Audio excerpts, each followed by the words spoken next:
Sir, namaste. I welcome to this meeting.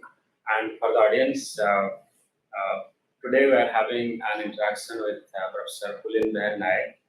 Professor Pulin Nayak was a director at Delhi School of Economics, and he also has been associated with the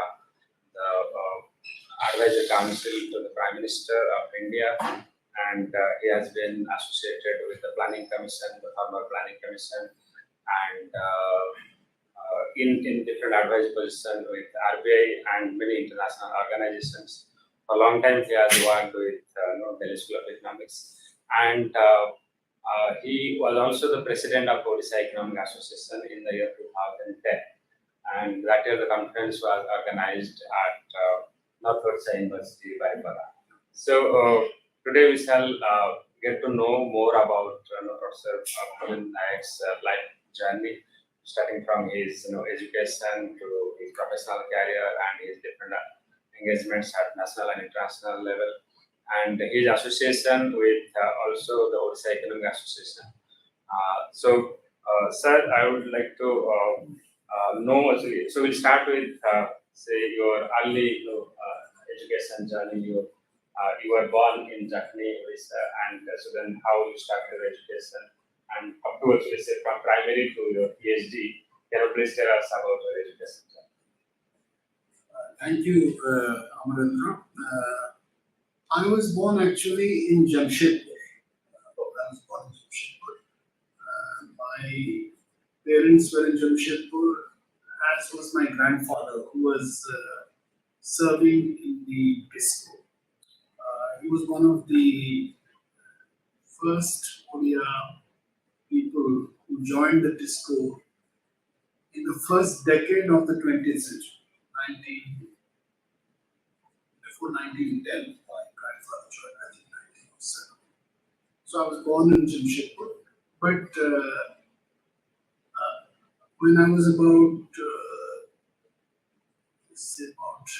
2 to 3 years, the family shifted to Jagdish.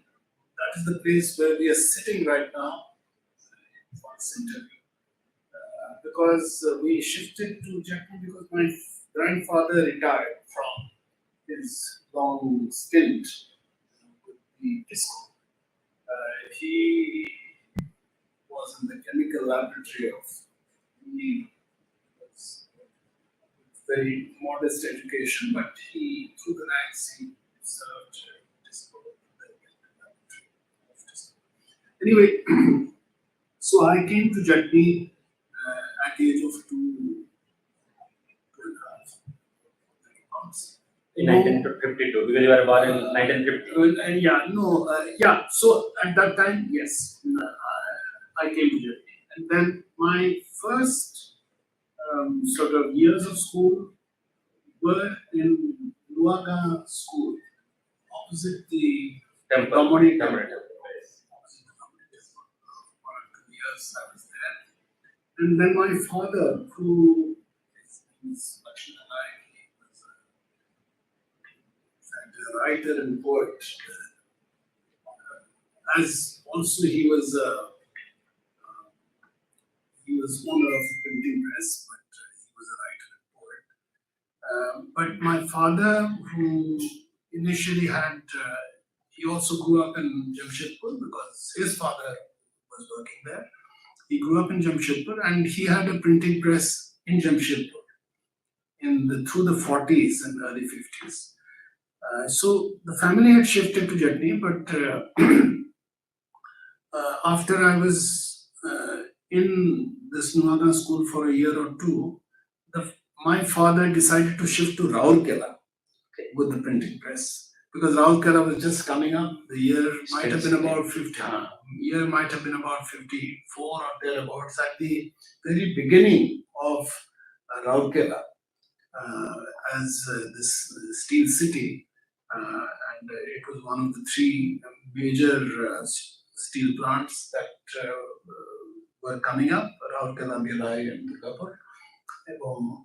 My father shifted there, so I also went there. So I had some education in Raurkela as well. till class 5. And then the family had a sort of connection with both Jatni and Rourkela. So it so happened that at the age of about 10 or 11, 9 or 10, the family again, myself, I shifted with my mother to Jatni. And so classes 6 and 7, I went to Jatni High School, which right now might be named as the Pranath High School, because it was founded and set up by Pranath Patnaik, father of the economist Prabhat Patnaik. And Prabhat Patnaik's younger brother Pradosh was my classmate in Jatni High School. But I studied there only for 2 years, classes 6 and 7. And then I got a scholarship, Government of India scholarship to study in a public school, and I went away to Raipur, which was then in Madhya Pradesh, Rajkumar College, and I was there doing. So it was an English medium school. It was a difficult change for me from. But it is a government funded school. No, it was a private school, but they had a number of Government of India scholars who were getting a scholarship, go there and study in. So you availed that scholarship? I availed that scholarship. The school was set up in the late 19th century, 1880s. It was set up. The name suggests that it was in fact the children of the sons of. It was an all boys school at that time. Now it is a co-ed school, but it was an all boys school, and children of the principalities of Odisha, Bengal, Bihar, Andhra, and so on. They used to study in Rajkumar College.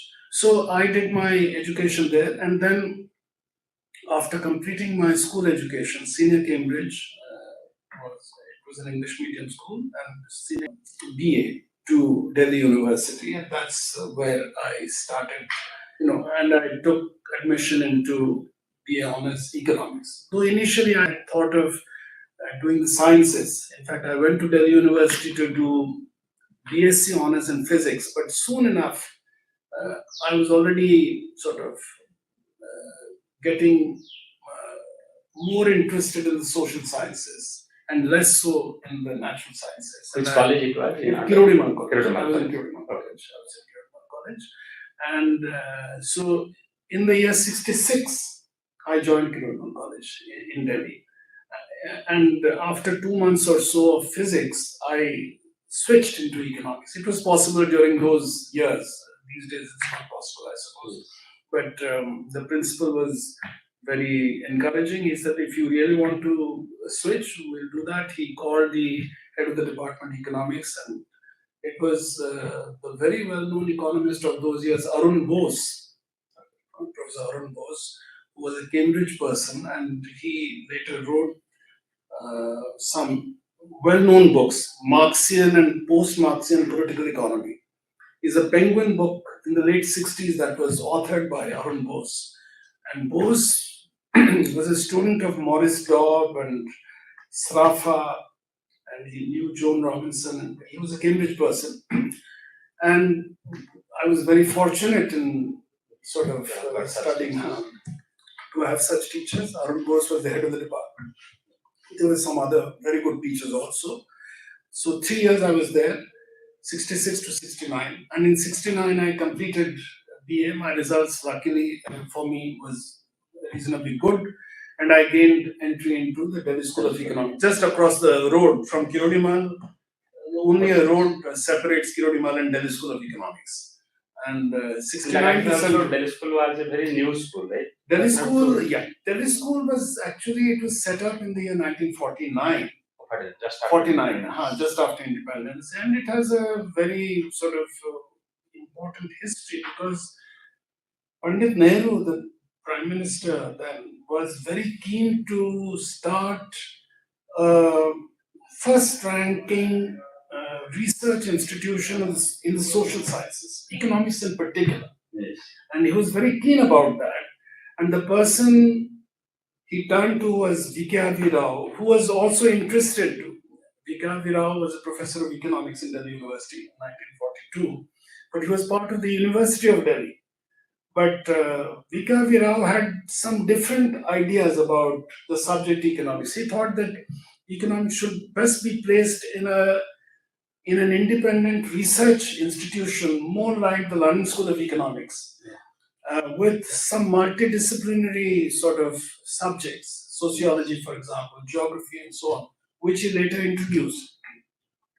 And this idea he took to Pandit Nehru because he had some association with Mahatma Gandhi as well as Pandit Nehru in particular.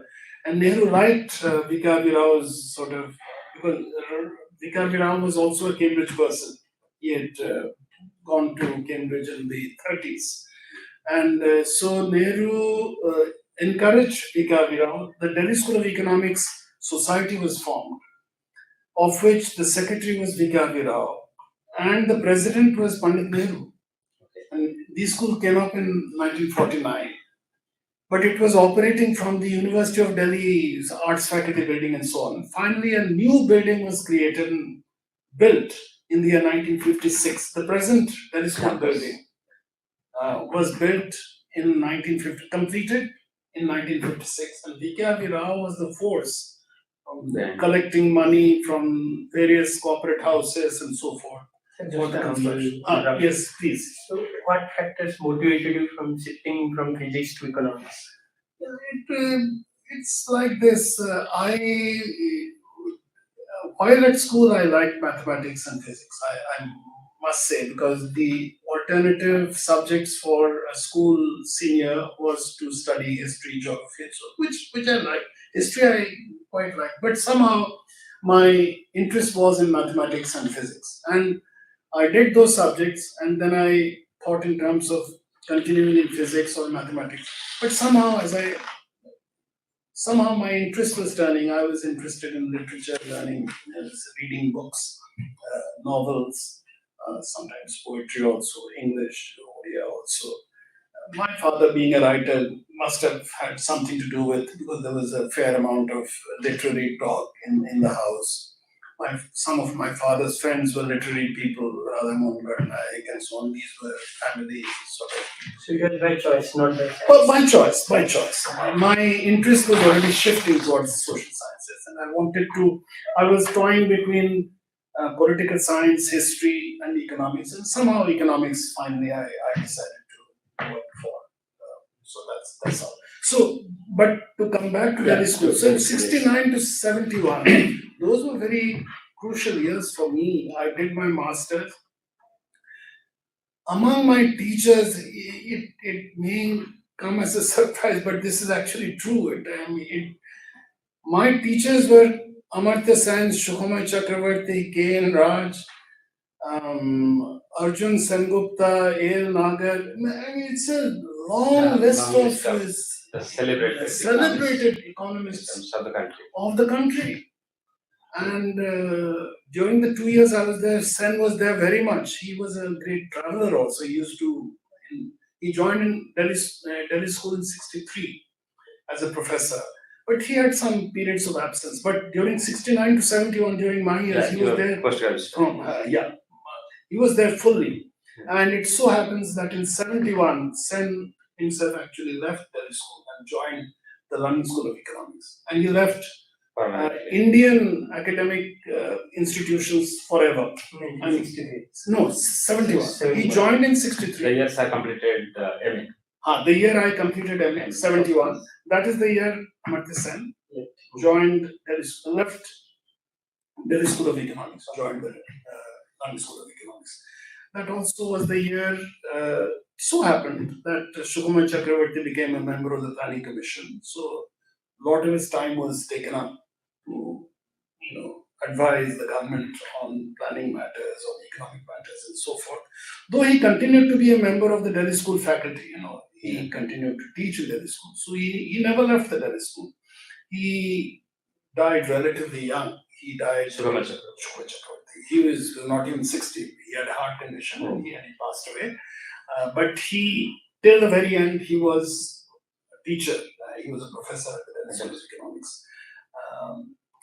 So immediately after your MA, you joined the University of Rochester. Correct. Yes. So that used to be the case that if you thought that you were reasonably keen about the subject, many of my seniors used to apply to universities abroad. Some used to remain at the Delhi school also. The scope and opportunity was there, but somehow I thought that I was advised by some of my seniors, why don't you apply to a few places? So I did apply to some places in UK and the US, and Rochester gave me a fellowship, and which was not a very generous thing, but it was okay. I was told that it would be fine, and it was fine. It was a fellowship which I got. So 2 years coursework and then PhD writing. And I must say, a lot of the coursework is a repetition of what we had done in Delhi school, because we were reasonably well trained as master students in micro, macro, and all these. I had to redo micro, macro, but I must say, I really enjoyed redoing micro and macro, and it built the foundations of the theoretical sort of nuances of microeconomics, as well as macroeconomics and so forth. So PhD course was for 2 years. Coursework was for 2 years, 71 to 73. And then within 2 years, dissertation writing for 2 years. Of course, that is a variable time period. I was lucky to have been able to finish in 2 years. Some people used to finish in 3 years, 4 years, some in 2 years also, and some possibly even in less than 2 years. There were some cases. I know of some. Yeah, we have heard like Prof Nayak. Yes, Prof Babu, yes, he did his PhD at the Delhi School of Economics, and yes, very much well within 4 years, Prof Babu finished. And of course, he was a stellar person as a PhD student. So yes, so your PhD thesis was essays in optimal taxation. Essays in optimal taxation. So you were looking at some specific direct or indirect tax, or you looked at specifically more direct taxes I was looking at. So those were the years in which there had been a lot of new research, starting in 1971. A very well-known paper by James Mirrlees, who later got the Nobel Prize in economics. Now no more. James Mirrlees is no more, but he wrote a very important paper on optimal income taxation in the year 1971. So that was a paper that generated a lot of new literature, and people like Anthony Atkinson, Partha Dasgupta, and many others contributed to this particular area. So it was a reasonably good area to sort of go into, and I went into it, and I was able to do some amount of sort of. Who was your PhD advisor? My PhD advisor was a person by the name Harold Scheffrin. He was relatively young, very marginally older to me.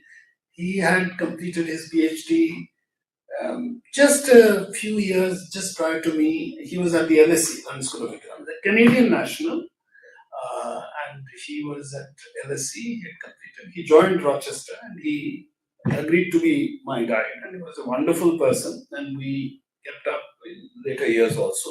He later joined the University of Santa Clara in California, and he is one of the major names in the area of behavioral economics. A lot of literature you will see against a lot of articles and books, etc., against the name of Hersh Scheffrin, who collaborated with a person by the name Richard Taylor.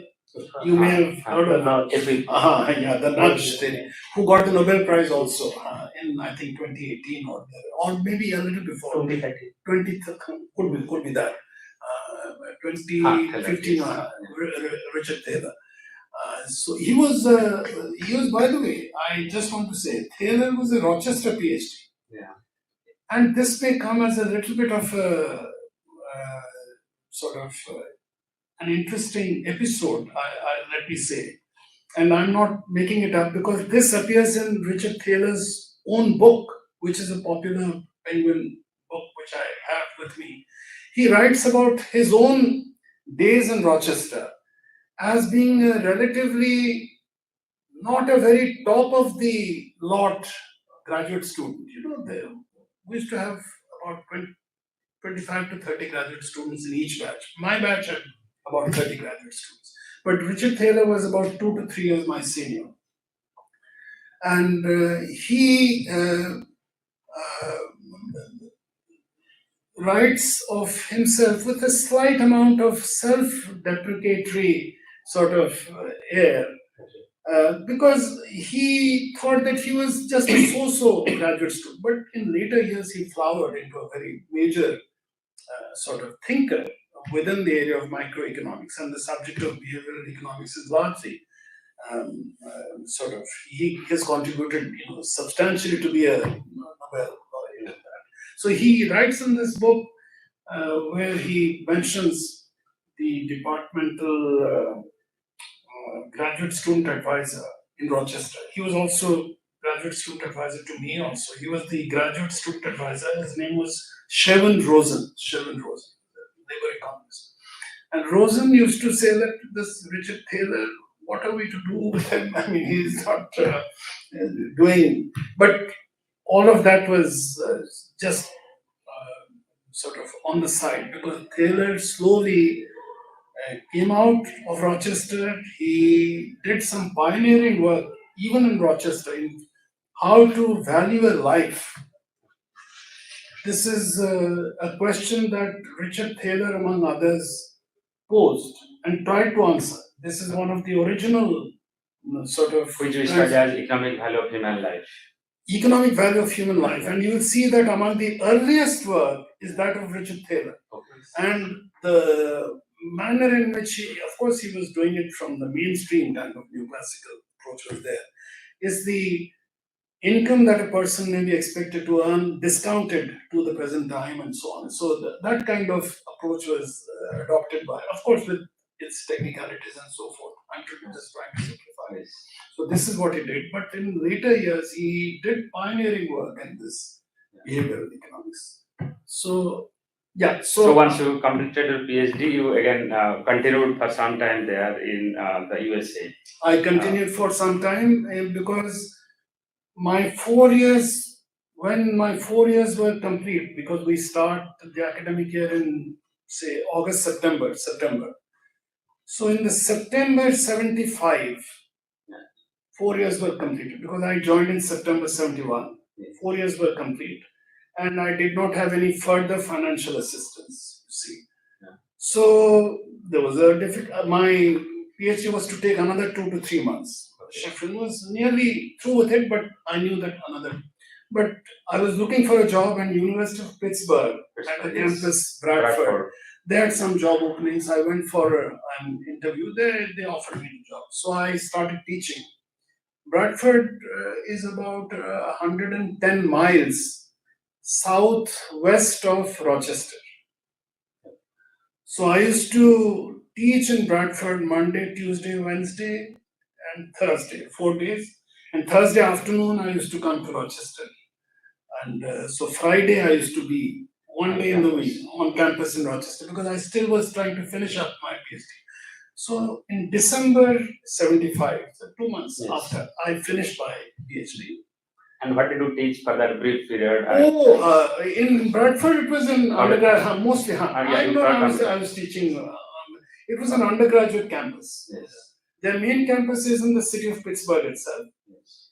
And they had some associated campuses. Now the Bradford campus, I'm told, has expanded. They have some master's level and even PhD level sort of instruction there. But at that time, it was only undergraduate. I enjoyed teaching principles of microeconomics, and I taught economic systems, I remember. And there were American boys and girls who were very young, straight from school.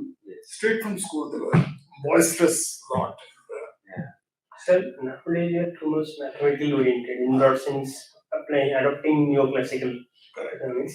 So your views were is optimal taxation. Yes, it was kind of quantitative or both qualitative and quantitative. You have used any mathematical equation? Oh, it was very mathematical. It was Merlis's paper was very strong in mathematics. Merlis's background was mathematics, and all his sort of research were very theoretical and very mathematical. So I regard myself as not being a very strong person in mathematical economics, but I had to learn the required mathematical techniques Yeah, because like Ramses rule, yes, yes, optimal taxes, yeah, all of that. it's full of requests. Yeah, and it's full of questions. So- Ramses, very popular. but I also want to say this: Rochester was one of these schools that was very strong in mathematical economics, very strong. So there was no way one could not because if you did not want to go into that kind of area, then Rochester was not the place. One should have gone to some other place. But having gone to Rochester, you had to work in theory and you had to learn a lot of one had to learn a lot of mathematics, which did me a lot of good. So in 75, again you come back to India, right? 76 I returned. 76. 75, Yes, 76 I returned. And then you joined NIPF. Then I joined NIPSP. I was always keen on doing a teaching kind of job. And I had applied to JNU, Delhi School, and so forth. JNU, there were some interviews, things didn't work out. But Delhi School, there were possibilities, but no interviews were happening. Nothing was happening. No job. And at that time, in 76, Professor Raja Chalaya had a long stint in IMF, Washington, D.C. He had just returned to India in 76.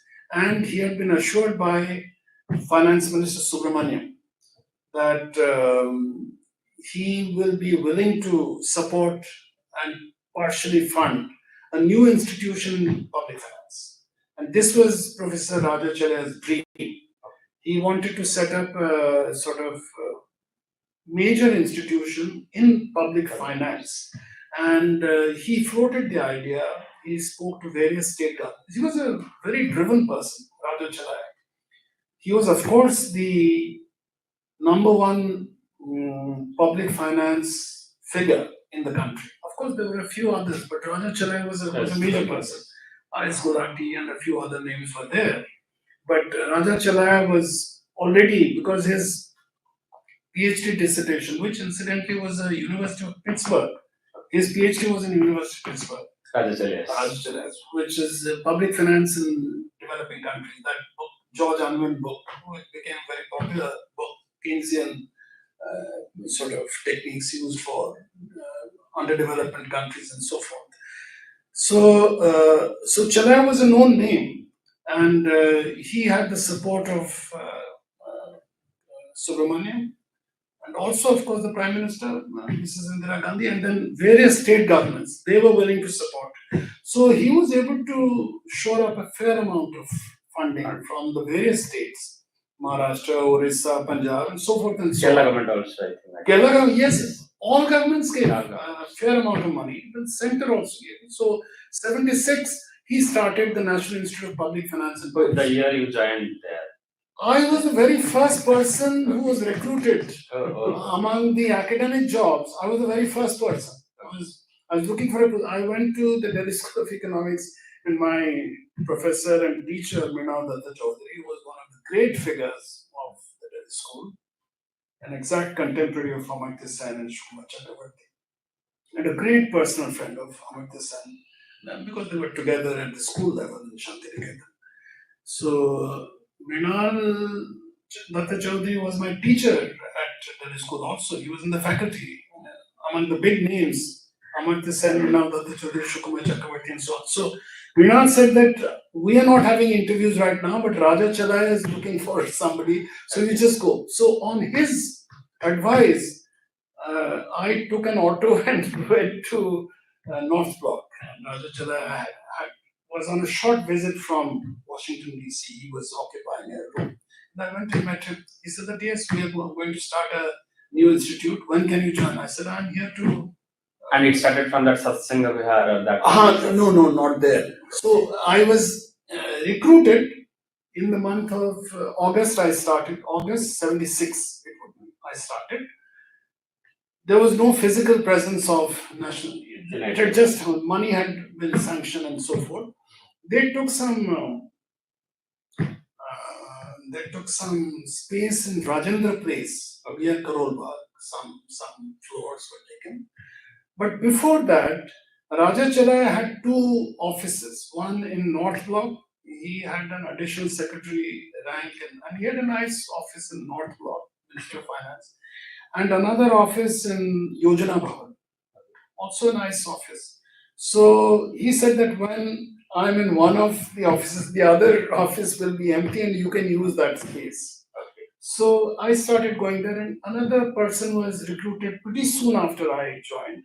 His name is another very well-known public finance name is Shamnath, senior to me in age, but we were together senior economists. And so Shamnath is still around. He taught for many years in Mauritius, and now he's in Coimbatore. He's still active, writes on public finance issues. Shamnath. And so the two of us were the first recruits. I was the first, Shamnath was the next. In NIPF. In NIPF. So 76. And the time Rajachala was the director. Rajachala was the director. In IPF, we just got started in 76. So it took some space in Rajendra Place, commercial area, but 2 big floors were taken. And so that is not a permanent campus. Because no, there is to get up jail. No. So that is in the Karol Bagh area in New Delhi, a commercial space. But they got land in the close to jail, as you were saying. Satsang Vihar Marg. Yes. Very nice. And that building finally came up. Building work got structured. I was a driven man, as I said. Yes. He worked very hard. So another, say, 3 or 4 years after that, and the building was ready. And the building was open in Chennai's presence, and there was a big affair. Ajit Patel and many other people. I remember going there. But by that time, I'd already joined Delhi School as reader in economics. Yeah, you moved to in the year 78. Yeah, 78. Yes. And so from 78 to 96, you and then you went to St. Anthony's College, Oxford. Yes. In 1982. 82. That is very correct. So Delhi School I joined in 78 in the faculty. Delhi School in 78 was quite a different place from what it was in 69 when I joined, because in 78 many of the big names were not there. Amartya Sen was no longer there, and so forth. But it had some new names and faces. Along with me on the same day the interview took place, Kaushik Basu joined. So we were both in the same group. We joined Delhi School in 78. Of course, Mrinal Datta Chaudhary continued to remain. He was in the school. Dharma Kumar, economic historian, she was there in Delhi School. So many of the very major. Santosh Panda joined. He joined later. Santosh Panda is. So he is younger too. Many years younger, maybe 4 or 5 years younger. He joined in the 80s, early 80s. So I joined Delhi School in 78. So it was so among the younger people, there were Kaushik Basu, Badal Mukherjee, Pranay Roy, Ashok Lahiri. So we had a very lively young group of teachers and researchers. And then, of course, senior faculty had Mrinal Datta Chaudhary, Sukhomay Chakraborty continued to be with Delhi School. Okay, he was still there. Very much so. Very much. A faculty member. Very much so. Now I was a sort of junior faculty to Sukhomay Chakraborty, and later on one got to know him better and better. A wonderful person and a great scholar by any standards. One of the most deeply read economists that I have met anywhere in my own life, be it in India or I had 2 years in Oxford and some years in the US, Rochester, and I'm familiar with some places. I've hardly come across a scholar of the quality of Sukhomay Chakraborty. But it is sad that he did not live for long. So, like now we listen that Delhi School is very much mathematical, and their entrance exam is very tough. And even I have heard that people who qualify mostly are from engineering background. Yes. And even after all that good track record of all those candidates, many students are not able to get their degree. Like many students, in fact, don't qualify. And I think some 30-40% students are able to clear it on the first attempt, and many people repeat. So has it been like that from the very beginning? No, it wasn't like that from the very beginning. But Amarendra, it is a sign of the way the subject has gone. Okay. And Delhi School has tended to be very much in the mainstream sort of mode all through. Yeah. It was in the mainstream mode as far as I know in the 60s, Yes. and it continues to be in the mainstream mode. But some differences are there. In the 60s and early 70s, there were people of a slightly different mode of thinking who were part of the faculty. There was Khalid Naqvi, who was a classical political economist. He was a scholar of Ricardo and so on. So there were some people who, and I know that Arun Bose, for some years, 1 or 2 years, he had been a visiting professor at Delhi School, he was a Marxist. So there was scope for people with different persuasions, not necessarily neoclassical economics to be there.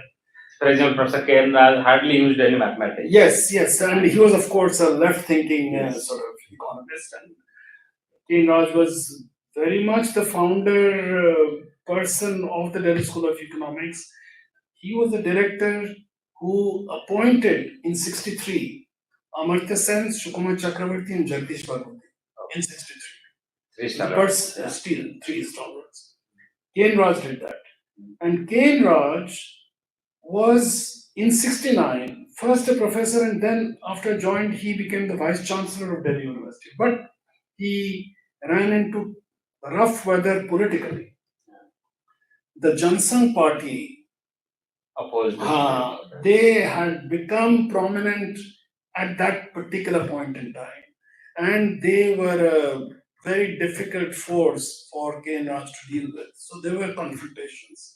And soon after, 69-70, he decided to quit Delhi forever. And He was in Delhi School, he joined Delhi School in '53, and he left in '59-60.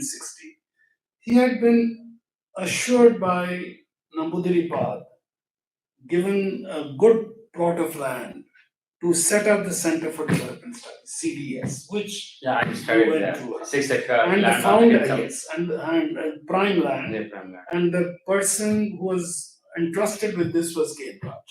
So they had that sort of understanding and trust between each other. So he was given that.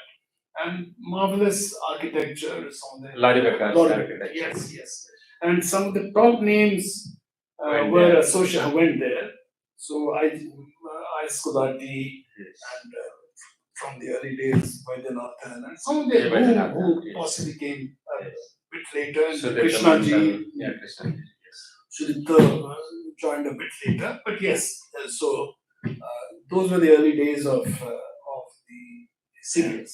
So N Raj moved out to Kerala. So for long time, so Delhi school, and then you went to Oxford for Yes. so that was a visiting position. That was a visiting, quite by chance. One of my wife's cousin sisters in the year 81 or 82 in Delhi, she asked me, she was a doctor. She said that haven't you seen an advertisement for for something called Agatha Harrison Fellowship? Yeah. I said, no, I haven't seen. And there are no internet those days. Right? There was no internet. So- There used to be some weekly. Equal- No, not. It was a employment. Employment news. Employment news Yes, that okay. used to be very popular. Somehow she had seen it, Okay. and many people used to buy the employment news at that time. So how the advertisement is used to be. So this advertisement was Employment there. news. Okay. So I said I have no idea, no knowledge of it. So she said that you have a look at it. Yes. So I looked at it. It talked of a 2 to 3 year fellowship, postdoctoral fellowship in one of 3 subjects: economics, political science, and history. It could be any one of these 3. So I just applied, and I was lucky in getting it because the competition was fairly stiff, and some of the previous holders of the Agatha Harrison Fellowship are very well known names. I know some of them. One of them was my teacher of Delhi School, J. Krishnamurthy, economist. Another was my very good friend, historian, Majid Siddiqui, who joined JNU. He was professor of modern Indian history, and so on. And yet another was, and so on. So then I got this fellowship, and then I went to Oxford for 2 years. Same And then attitude. again you had some post after that you came back to NIPF again? No, In- no, okay. because in 78 I joined Delhi school Right. and I remained in Delhi school all the way through till 2015 when I retired. I've only. But you had some association with NIPF? NIPFP, yes. Yes. My association went on. Yeah. I used to go there for lectures and so on. And in the year, I think 88 or thereabouts, the then director of NIPFP, Amresh Bagchi, he used to tell me, Pulin, why don't you come and be with us for some good length of time? So for 1 year, for a year's period, I went there. They had a RBI chair, Yes. which earlier was occupied by Sudipta Mandal, but he had gone off to Asian Yes, Development Bank, ADB, ADB. yes. So that chair was vacant. So I went there for 1 year. But then after 1 year, I You returned came back back to- again to And then you joined Planning Commission as an advisor in 95. 95 to 96. I was So who was the vice chairman? the member secretary there at that time. Vice chairman was Pranab Mukherjee. Vice chair. Yeah. So Gadgil Mukherjee formula came there. So Pranab Mukherjee was there, and the member secretary, the top administrative person, was my teacher Arjun Senugupta. Arjun Senugupta, who had a long stint in major. So will you share some experiences of working with the Planning Commission? Those were excellent experiences for me. It was a different kind of Narasimha job. Rao's term was over. Narasimha Rao was very Was much there. was very much there. And Manmohan Singh was the finance minister. Manmohan Singh was the finance minister. So those were interesting years. New things were being done in terms of looking at the social sector, for example. I remember Arjunda asking me to write some early papers on the funding for education and health, how it has been sort of, how the trend has been and why it is low. Health continues to be just, I think it has just moved up, but for a long period it was stuck at 1.3% of GDP as public expenditure on health in India. But now it has moved up to about 2%, but still very low. When we compare ourselves with Western Europe or even China, China does about 3.5 to 4%. We are well below that. So we need to spend much more. The public sector, that is the state, has to be much more sort of present in a very major way in health from the budgetary funding for building hospitals and so on. Of course, you can have the private sector, it can cater to the richer people and so forth, but for the people at large, I think the state needs to have a very strong presence. Likewise for education, be it primary or secondary or higher education. So yeah, those were interesting years. So Yes. Because then the reform was just getting implemented. yes, very and, much, very much. And in fact, what I also read in the public finance literature that in fact fiscal situation was also very bad in all the states. Correct. And even I remember there was a committee In set fact, up in the by late 80s, early 90s, the Yes. fiscal situation was very Very bad. bad. So at the time, Narasimha Rao took up the thing, Yes. took up the prime ministership. Yeah. He asked Dr. Manmohan Singh to come in, but Narasimha Rao just opened up the economy at that stage because things were so bad Yes. that things could not get any worse. So he said that now the early steps for opening up and liberalization were sort of the strong support came from Narasimha Rao. And then, of course, Dr. Manmohan Singh was the. Yeah, again, coming to the fiscal situation of the states, what I have read from one of the NDC meetings, National Development Council meetings, that in fact, Biju Patnaik was heading a committee, and that committee was appointed by NDC to look after the finances of the states and recommend actually, measures actually to correct all these things. But it seems that states did not take it very seriously. Even that committee's recommendation. Biju Patnaik, I think it was around 93 that committee was set up, and around 95 the Biju Patnaik committee submits the report. And again the fifth pay commission recommendation comes. Fiscal situation again gets worse. So okay, so then and you become the head of the department in 2000 at Delhi School. So it is only as an it is only by seniority. So and till I understand that now things are changing in ways, so I'll not comment on that.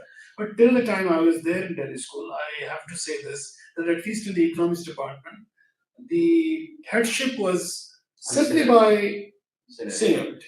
So among the professors, the senior most. So my turn came in the year 2000. And as also, I think you were telling in a different meeting that Professor Raj introduced that it will be on the rotation Yes, basis. very much so, very much so. It is Dr. N Raj Raj. who introduced this concept. Rotation Because basis. in earlier years, there used to be some departments where the head of the department will be head of the department for 8, 10, 12, 15 years. And then Some other people will be unhappy. then their attitude also becomes different. Yes, yes. And the way the research scholars or junior faculty members would meet, then that also would change typically when a person becomes a head for more than 5, 6, 7, 8 years and so on. Things become So this pattern is when followed in state university. Yes, now on rotation basis, in state university. I think most universities have now adopted the rotation rotation basis. rule, which I think is the right way Is to go. fair.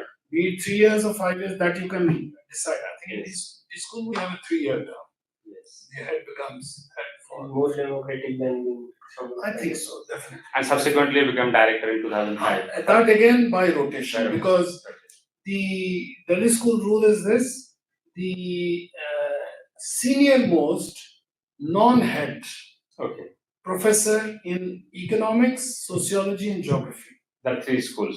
Yeah. 3 departments Three departments. within Delhi School of Economics. That's geography, sociology. Earlier on, commerce used to be, but commerce no longer is part of Delhi School. Earlier on, it used to be.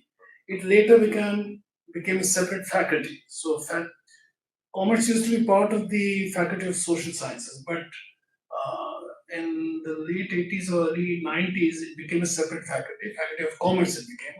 So, Delhi School was reduced to economics, sociology, and geography. Each of these departments had also grown, and commerce had grown a lot, so they decided to make commerce a separate faculty.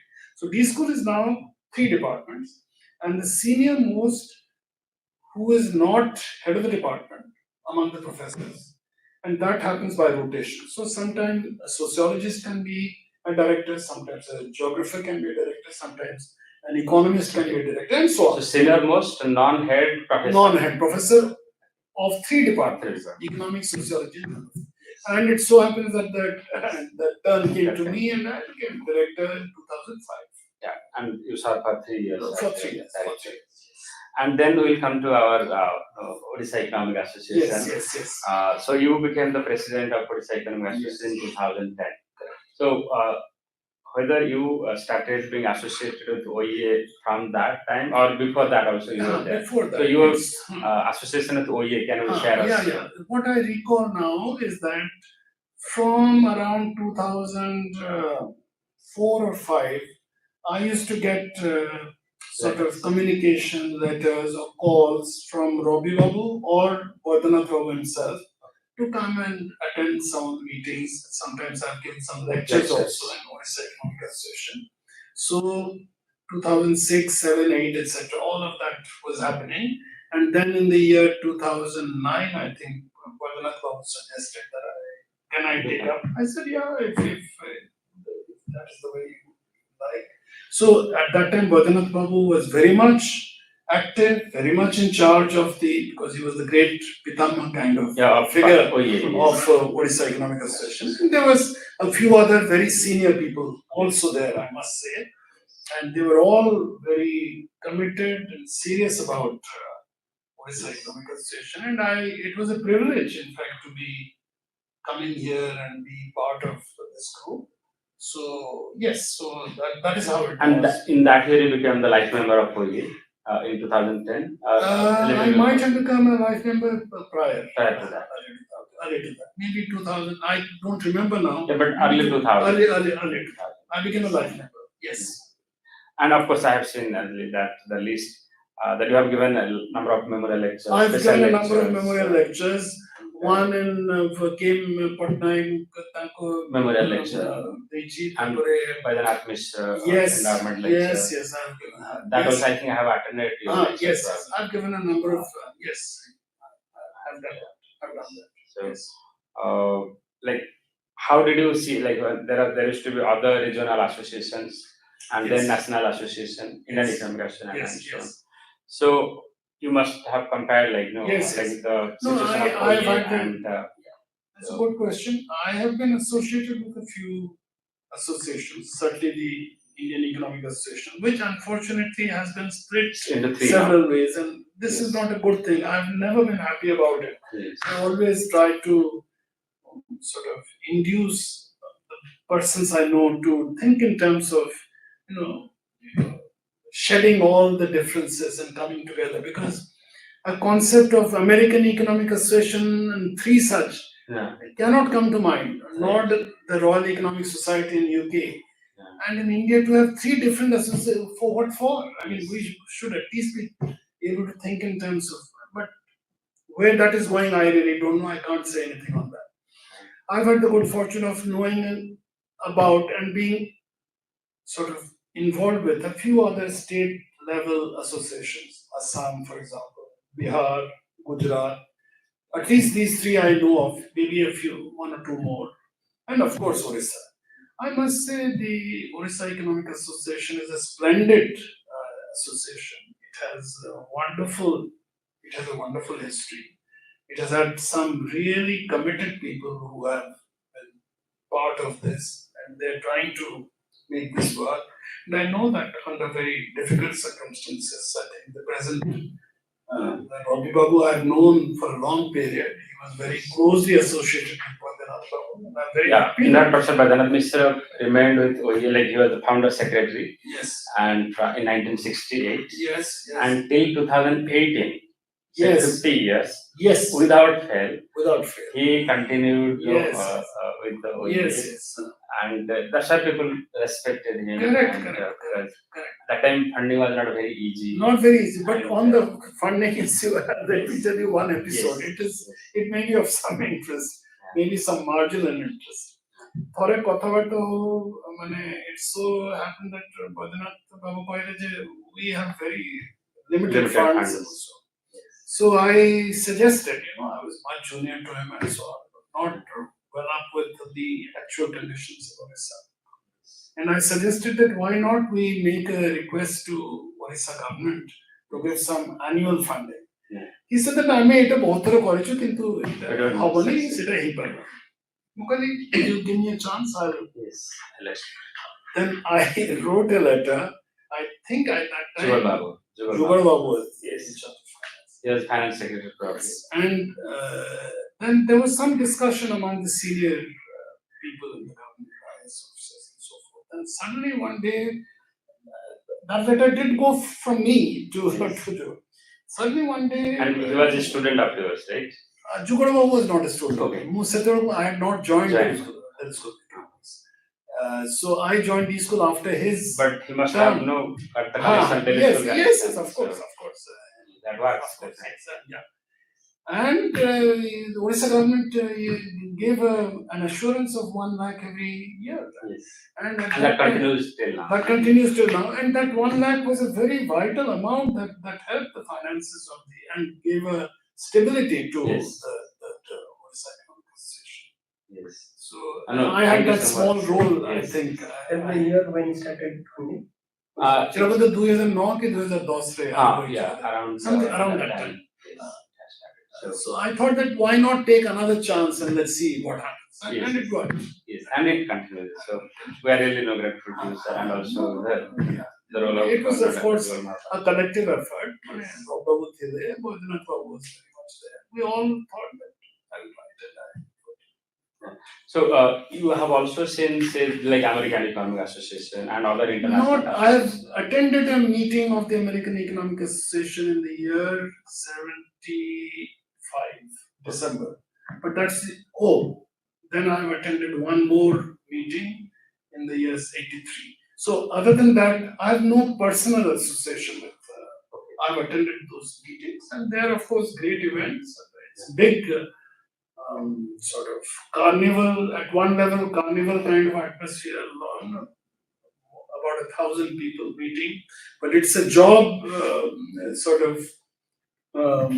Job market meeting also, because universities are picking up the new young people, looking at the presentation of looking at bright macroeconomists or microeconomists or game theorists or econometricians and so on, or economic historians. If they want, very few universities go towards history these days, unfortunately. But still, See, if I ask you, like why our Indian associations are not like that? Like, what would be your like, or what should we do actually to become like that?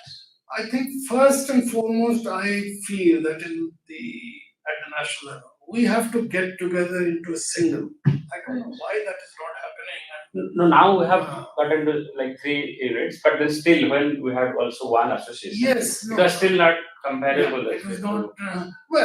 There are specific sort of aspects of the US as an entity, the people there, the subject and its growth in that setting.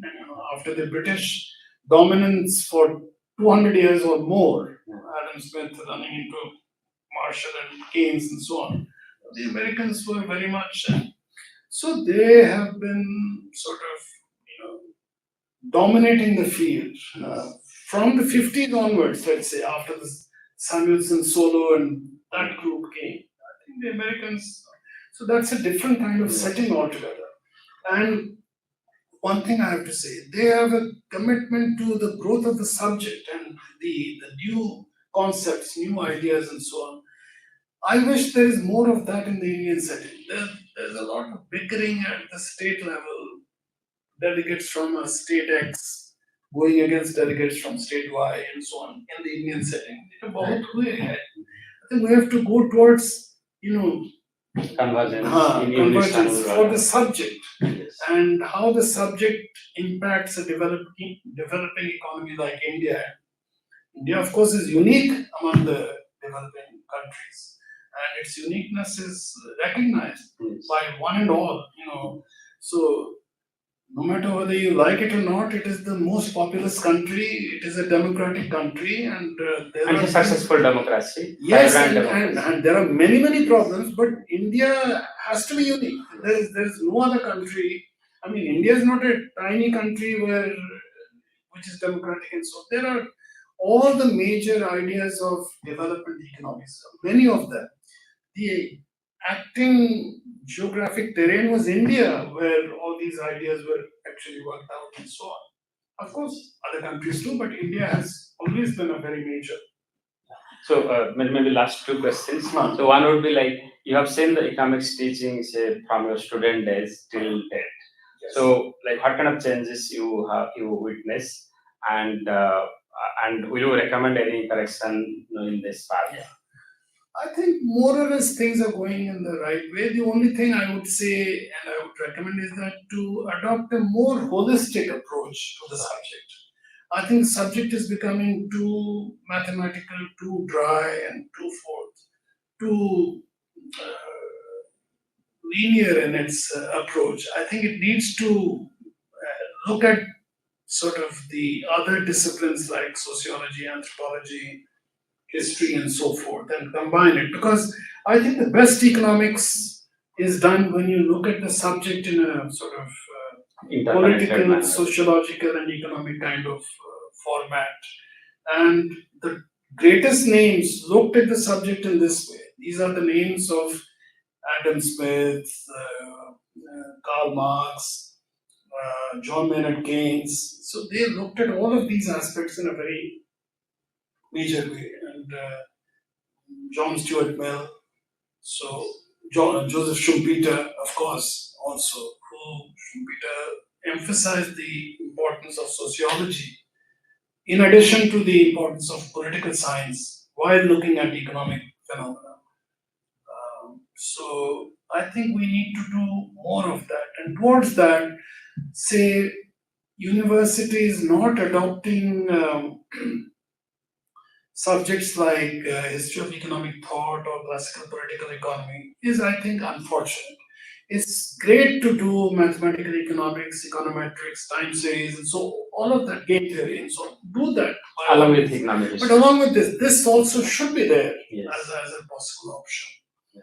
History of economic thoughts also ought to be learned by our young scholars. They And also economic history. Also economic history, very much. Now, very much. I think in no college we have Yeah, this subject now. even in Delhi school, that was a compulsory subject for us. Yes. But right now, I don't know where exactly. I don't know the latest sort of course on Delhi school. So I think these are some of my And thoughts. just adding to Yes, this please. question, if you look at the present generations, I mean research in terms of research works, that most of the works dealing with proximate causes of any event happening in social sector or social science in broad. For example, if you are trying to understand climate crisis or inequality, now most of the works they are dealing, let's do a regression model and find out X, Y factors. Yes. But these are not linking to the theoretical underpinnings. The way you have written a recent paper in EPW, that you started from Adam Smith, then you talk about Schumpeter, then you talk about Keynes, then you talk about even Milton Friedman, Yes. then you talk about the institutional perspective, then you talk about Amartya Sen, and you are linking the current crisis with capitalist order, the current crisis with Yes. market and state. But these kind of works are now you will find very rare. So in that sense, where is the fault? Whether the professors those who are teaching to their scholars, they do not have an idea about the historical economic thoughts, or it is the dominance or the north global north which is imposing neoclassical economics in the syllabus and the education system, or it is the fault with the students those are not striving to get into this. It's a very good question and a deep one. I think partly definitely the faculty, because I must say the kind of committed sort of thought leaders who I had the good fortune of coming across. I have taken the name of Sukhomay Chakraborty. And I can hardly think of a second person of that caliber. But they were there at that time. The current period is one where not only in India, this is also true of the US and UK setting. I'm currently right now reading a book by the name, it's a book by Skidelsky, Robert Skidelsky. And the title of the book is What is Wrong with Economics? It's a 2020 book. It has earned some of the most wonderful reviews, and I'm in the process of reading the book. It's a first-rate book. Again, it is questioning the excessive mathematization of the subject, excessive formalization of the subject, thinking that this is something like a subject akin to physics.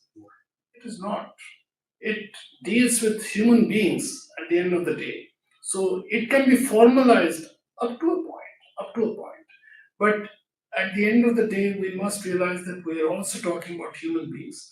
So the right combination of formalism and having the human element is what we need to do. But this has to be done with the greatest of sort of practitioners and thinkers and so on.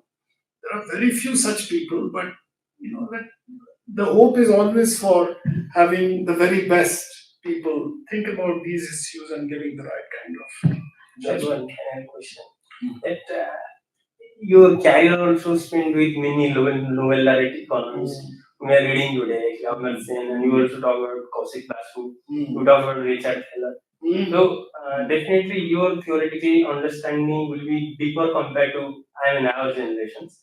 Of course, it is possible through reading, while reading. But I just wanted to know, among all the economics and school of thoughts and thinkers, uh, whose writings has influenced you most? The way you talk about Schumpeter. Certainly Amartya Sen, and certainly Schumpeter also. These are people who have influenced me, and of course the writings of many other important. But these are two big names, definitely. Schumpeter, of course, died in the year 1950 when the Nobel Prize, etc., had not started. It started only in the late 60s. The first two Nobel laureates were Ragnar Frisch and Tinbergen. And the first Nobel Prize was not given to Paul Samuelson, which was expected by the American school and so on. And the second year the Nobel Prize was given, it was Paul Samuelson. Singly, he got the Nobel Prize. So Schumpeter died in 50, and of course, but he was one of the great figures, one of the great modern figures. And if you are to think of the two greatest modern figures, they have to be Keynes and Schumpeter of the 20th century. They are, in fact, the two greatest 20th century figures. Both of whom, interestingly, were born in 1883. Both born in 1883. And that is the year Karl Marx died, 1883. So, certainly, Keynes and Schumpeter, and of course, in modern times, Amartya Sen, what a great mind, combining economics, philosophy, and ideas in justice and so forth, and making, sense out of the economic reality in the way that he has done. Two, three economics books you would like to suggest to our generation, to have a overall perspective of the evolution of economic theory as well as to understand the modern issues in economic theory. One great book I like, always recommending, is The Worldly Philosophers by Heilbronner. The Worldly Philosophers by Robert Heilbronner. It's available at Amazon University. You can get it. Paperback. The Worldly Philosophers. The Worldly Philosophers. The Worldly Philosophers. The World, yes.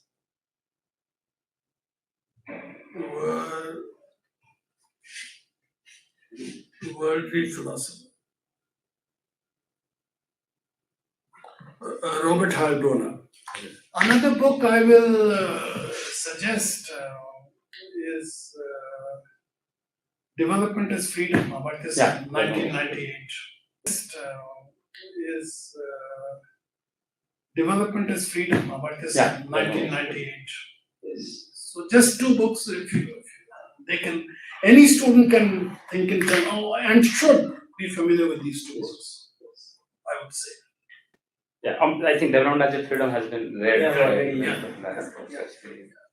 I think the last question I would like to ask is, again, as a student of economics, you have also seen Odisha economy, and we are going to complete 100 years of the formation of the state in 2036, right? So, how have you noticed the changes of Odisha economy, from your student days till date?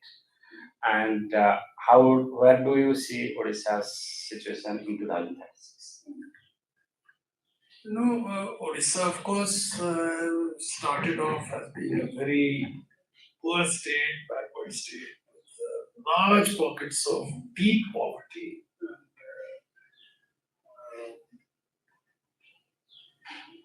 Gender imbalance also was part of it, but not as serious as states like Haryana, Punjab.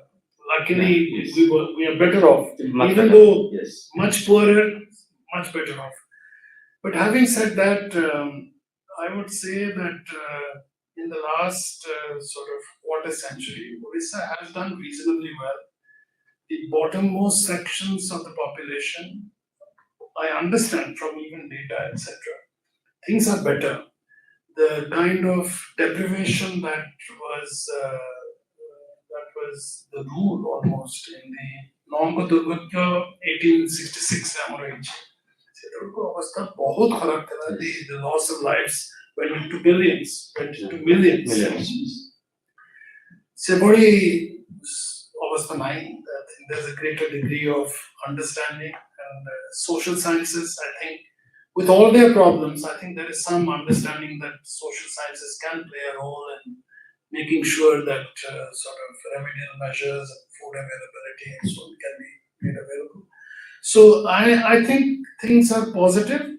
We have to see that in terms of the developmental path, a lot of the surplus is being taken care of by the top sections of the population, both from within Odisha and possibly in a greater way from people outside of Odisha. So there's a flushing out of funds there. And the bottom sections are being kept okay, in abeyance almost, with relatively cheaper rice and so forth and so on. But Certainly, the bottom sections needs greater kind of opportunities. Unemployment is a serious problem. Jobs have to be created. Those issues have not been raised, and they need to be raised.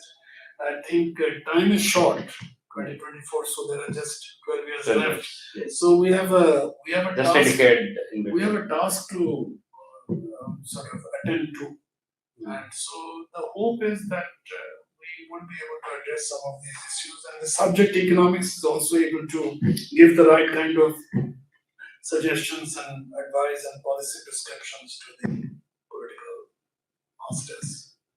Thank you so much, sir, for spending so much of time with us and sharing your life journey with us. Thank you, sir.